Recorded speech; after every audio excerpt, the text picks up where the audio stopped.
Kalau ada yang mengatakan misalnya kita berumah tangga ya dengan harapan nggak harus punya anak, ya terus kita tinggal menanyakan saja sebetulnya, Anda itu lahir ke dunia tercipta tiba-tiba atau dari rahim seorang ibu? Kalau dia jawab dari rahim seorang ibu misalnya, ibu Anda saja tidak pernah terfikirkan untuk tidak memiliki Anda. Apakah Anda pernah terfikir untuk tidak memiliki ibu? Enggak deh. Saya kira itu ya. Nah, jadi saya kira kita tidak bisa menolak sebuah fitrah, karena hak untuk memberikan keturunan itu prerogatif Allah Subhanahu wa taala. Bagaimanapun berikhtiarnya itu tidak mudah. Ya, kadang-kadang ada yang ingin punya keturunan, Allah berikan misalnya sesuai kemampuan dia, ya, terlihat lambat padahal ada hikmah di baliknya.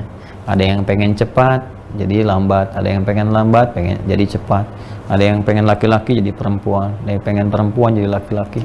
Kemarin petugas di masjid kita itu USG-nya Masya Allah itu ya, dilihat tuh 4 dimensi lagi, 4 apa 3 tuh sekarang 4 kan, itu laki-laki Pak waktu di USG itu.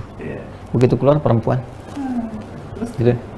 Sikap dia Ya tetap perempuan, ya, nggak nangisnya lah, enggak, perempuan laki-laki, alhamdulillah menerima. Jadi itu yang membuktikan kebenaran kan, gitu.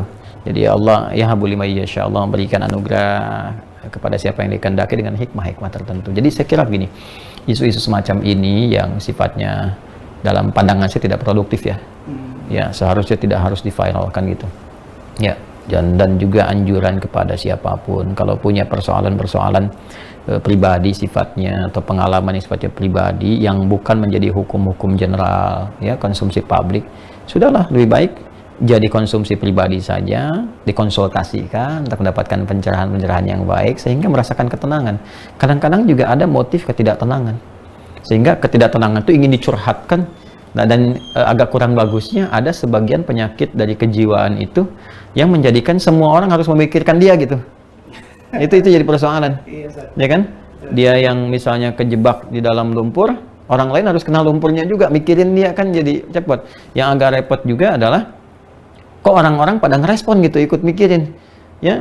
Padahal mohon maaf itu bunga belum disiram, anak belum dimandiin, itu kan masih sempat ngerespon juga, ikut komen, kan sesuatu yang menurut saya tidak harus di-viralkan gitu. Dan kita dengan tampilan ini bukan ikut mengomentari, tapi mencoba untuk meluruskan pemahaman supaya yang seperti ini kembali kepada fitrahnya masing-masing. Saya kira itu Pak ya. Jadi orang itu ada yang berpikir bagus, lurus, ada yang tidak bisa berpikir, tuh kan, ada yang salah berpikir, ada yang jadi pikiran.